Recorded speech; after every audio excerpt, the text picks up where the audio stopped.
Dead Rising was one of the earliest and most innovative zombie games out there, but today the franchise is dead. When the original title launched in 2006, it generated over $1 million in sales within its first week and became one of the Xbox 360's most beloved exclusives. The game's unique blend of dark humor, creative weapon crafting, and a bit of satirical social commentary struck a chord with players worldwide, spawning multiple sequels that would go on to sell millions of copies each. But somewhere along the way, Capcom lost the plot entirely. Ironically, as the franchise grew, corporate interests shifted its focus to wider market appeal, stripping away its original personality and leading it to become a hollow shell. In the end, Dead Rising was undone by the same corporate greed that it set out to parody, losing the soul that made it special right at the start. So how did this happen? How did Dead Rising, one of my favorite game franchises of all time, die? The story of Dead Rising begins in 2004, when Capcom producer Keiji Inafune, known for his work on Mega Man and his executive roles overseeing Resident Evil 2, 4, and 5, sought to create a zombie game that addressed his growing concerns about the franchise that he helped to build. Inafune's vision for this game was directly related to his experience with Resident Evil 4's development, where he witnessed the series abandon traditional zombie conventions in favor of fast-moving, weapon-wielding enemies. He thought that Resident Evil 4 scored, quote, 98 as a game, but 0 as a zombie game. He felt that this new vision of zombie horror just wasn't as fun. So he set out to create something new. A game that captured the feeling from the 1960s and 1970s classic horror movies that reinforced the idea that zombies are inherently stupid and that players could mess with the zombies in creative ways. A game that played into the traditional zombie stereotypes so strongly that it created something truly special and stood on its own, separate from the reputation that Resident Evil had established in the genre. So, using George A. Romero's Dawn of the Dead as inspiration and throwing in some subtle satirical comedy about modern America, work began on Dead Rising in 2004. The development team at Capcom Vancouver, then known as Blue Castle Games, embraced Inafune's vision of this quirky new zombie experiment wholeheartedly. They created a world where players could use virtually anything as a weapon, from baseball bats to garden gnomes and shopping carts. The game would be set in a mall that served not only as a vital storytelling device, but as a sandbox full of items that could be used to fight zombies and characters that added to the humor of the story. And the story, well, while it wasn't serious like many modern zombie games are, was a key part of what made Dead Rising stand out. I mean, this is a gripe that I have with so many modern games. Not every story needs to be adaptable into a $100 million HBO series and make you cry at the end.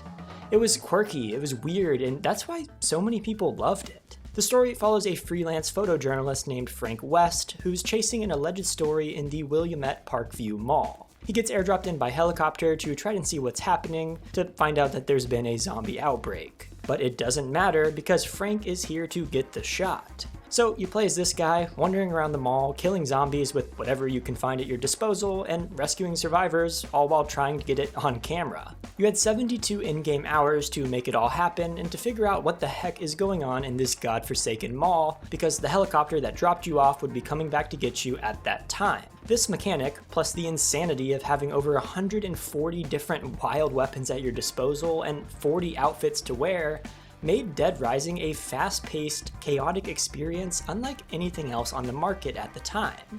The game didn't try to hide the fact that it was supposed to be fun, and it was truly unique. Mowing down zombies in a pink dress with a chainsaw or skateboarding into them wearing a suit isn't unusual in Dead Rising, and oh boy, have I only just scratched the surface here.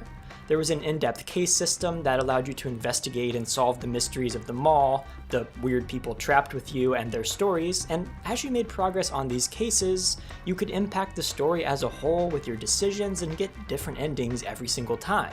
You'd sometimes come across psychopaths, which were people in the mall who broke down from the stress of the apocalypse or something, and you had to fight them in ridiculous boss fights. Whether it's my least favorite person on the planet, Adam the Clown, wielding chainsaws and breathing fire, or the convicts chasing you down in a jeep, these things kept you on your toes, especially if you didn't expect them, and I probably died 100 times from these the first time that I played the game. But all of this stuff was awesome, and it made Dead Rising truly special. When Dead Rising launched as an Xbox 360 exclusive on August 8th, 2006, It arrived at the perfect moment in gaming history. The Xbox 360 was still establishing itself as the premier next-generation console, and Microsoft desperately needed exclusive titles that could showcase the system's capabilities. Dead Rising delivered exactly what the platform needed: a visually impressive game that could only be experienced on next-gen hardware. The game's technical achievements were genuinely groundbreaking for the time. The mall could be populated with hundreds of zombies simultaneously, creating genuine feelings of overwhelming dread and excitement. This wasn't just a marketing gimmick, the sheer number of enemies on the screen fundamentally changed how the game felt to play. Players weren't picking off zombies one by one, they were wading through seas of undead, using crowd control tactics and environmental advantages to survive. It was quite difficult, and it was a great experience. Critics immediately recognized what Capcom had accomplished. The game received widespread praise for its originality, dark humor, and surprisingly deep mechanics. GameSpot gave it an 8.6 out of 10, praising its, quote, great sense of humor and style, while noting the innovative photography system that encouraged creative play. More importantly, word of mouth spread like wildfire among gamers who discovered the joy of creating improvised weapons and uncovering the mall's many secrets. The game's success was commercial gold.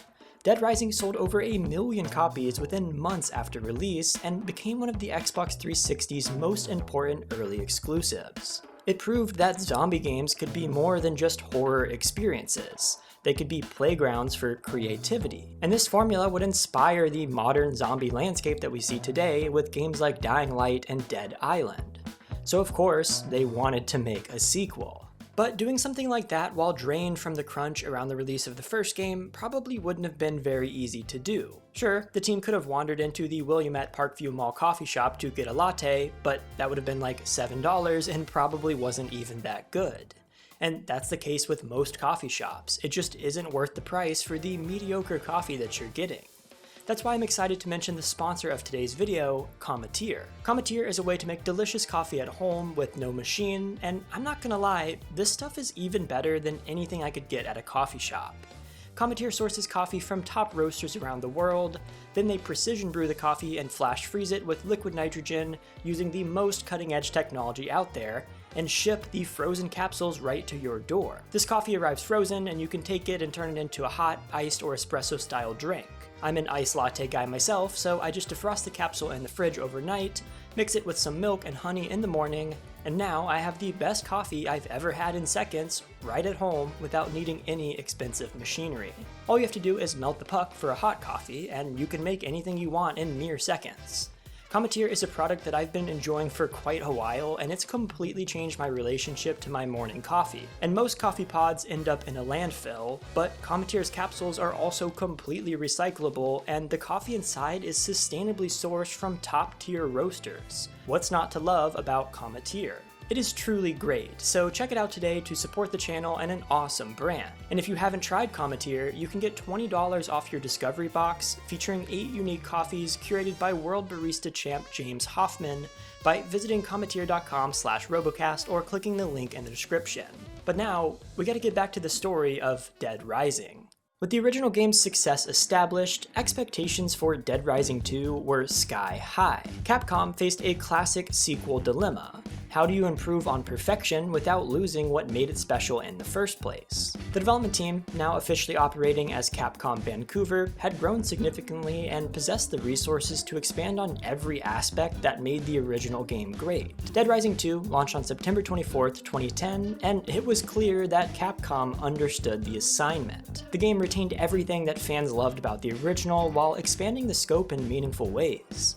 The setting moved from a single mall to an entire Las Vegas-inspired city called Fortune City, providing multiple connected areas to explore. Chuck Green replaced Frank West as the protagonist, bringing his own compelling story as a father trying to save his infected daughter. The weapon crafting system received a major upgrade, allowing you to combine items in specific ways to create crazy combo weapons. You can now do things like duct tape a flashlight to a pile of gems to create a lightsaber, or combine a leaf blower with a fire extinguisher for a freeze ray. The system encouraged experimentation and rewarded creative thinking, and best of all, it was so much fun. Perhaps most importantly, Dead Rising 2 understood that this series worked best when it balanced absurdity with genuine tension.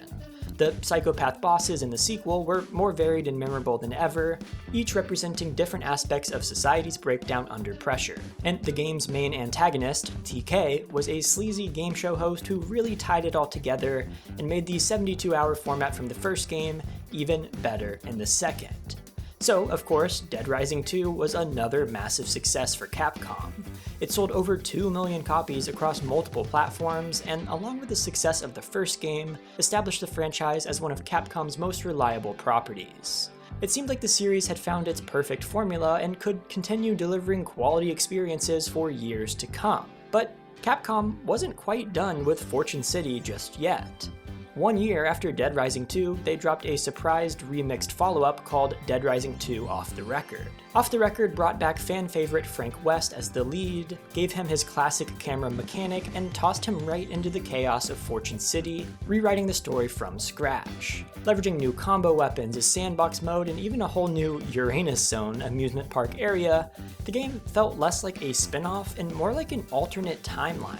A what-if for people who never quite connected with Chuck Green. Off the Record inevitably didn't achieve the same blockbuster sales as the numbered entries, but it earned a devoted following among those who craved classic Dead Rising, before things started to fall apart, which happened pretty quickly. We all know what happens when corporations start to see success from their video game franchises, and Capcom was no exception with how they treated Dead Rising. By the time that Dead Rising 3 entered development, Capcom was facing significant financial pressures and had begun making decisions that prioritized short-term profits over long-term franchise health. The company was struggling with disappointing sales from other franchises, resulting in a profit decrease by over 50% in 2013. So they needed Dead Rising 3 to be a massive commercial hit. Microsoft's involvement as a platform holder added another layer of complexity to this though. Dead Rising 3 would be an Xbox One exclusive launch title, which meant that it had to serve multiple masters.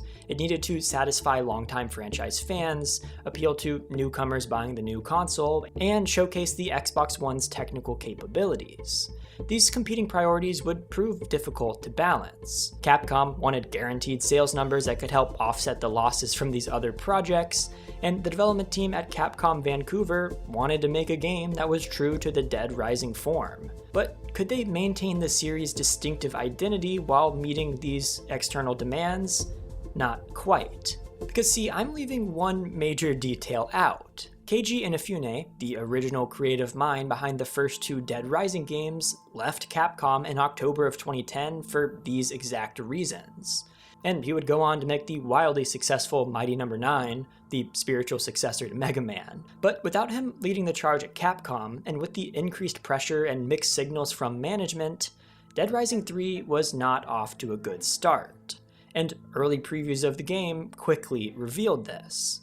Dead Rising 3's tone had shifted noticeably darker, with less emphasis on the absurd humor that had defined the series. The mall setting was abandoned entirely in favor of a generic city environment called Los Perdidos that could have been from any open-world game. Frank West and Chuck Green, characters whose personalities had once anchored the series, were replaced by Nick Ramos, a soft-spoken mechanic whose primary character trait was that he happened to own a wrench. The weapon crafting system had been streamlined to the point where much of the creative potential had been lost, the environments were less interesting and felt pointless to explore, and worst of all, the 72-hour window was changed in favor of a 7-day window. While this may sound minor on the surface, it made a huge difference with the pacing of the game. For context, Dead Rising 1 and 2 each took about 8 real-life hours to progress through the 72-hour in-game window for escape. But Dead Rising 3, with its new 7-day window, had an astonishing 24 real-life hours before you had to evacuate.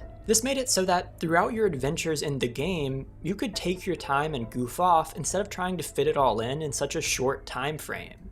It ruined the experience of the game, and longtime fans hated it. Or at least, that's how it seems. I personally didn't play as much Dead Rising 3 as I did the first two games, but if you did, let me know your thoughts on this new system in the comments because I genuinely want to hear what people think. Anyways, Dead Rising 3 launched alongside the Xbox One on November 22nd, 2013, and while it achieved respectable sales numbers as a pack-in title with many console bundles, the critical reception was notably cooler than previous entries. Many reviews praised the technical improvements while lamenting the loss of the series' unique personality.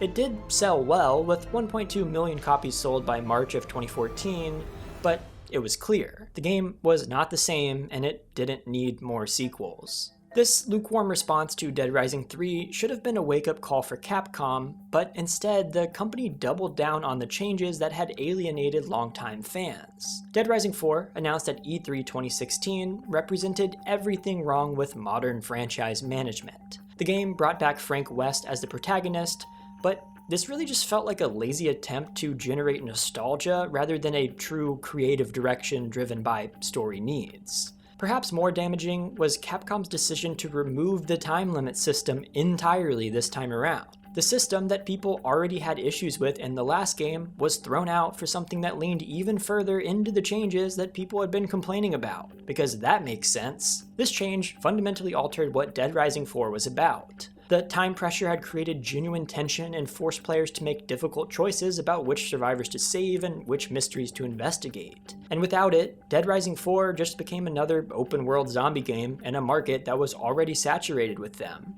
I mean, at the time that Dead Rising 4 was announced, let alone released, the market had already seen Dead Island, Dying Light, and State of Decay, all really solid games. But these issues are just the tip of the iceberg. The weapon crafting system received another round of improvements that mostly served to make it more generic and less interesting. Gone were the creative combinations that encouraged experimentation, replaced by a system that felt more like a traditional RPG upgrade path. The psychopath bosses became generic enemy encounters with even less personality and thematic relevance than the already botched ones in the third game. And finally, the game's approach to humor was similar to what we all know happened with Saints Row.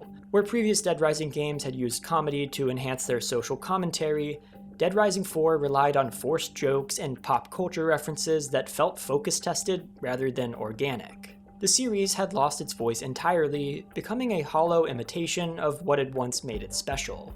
And the game's marketing campaign really helped to reinforce how disconnected Capcom had become from the series' fanbase. Promotional materials focused on generic zombie action rather than the creative problem-solving and dark humor that defined the franchise.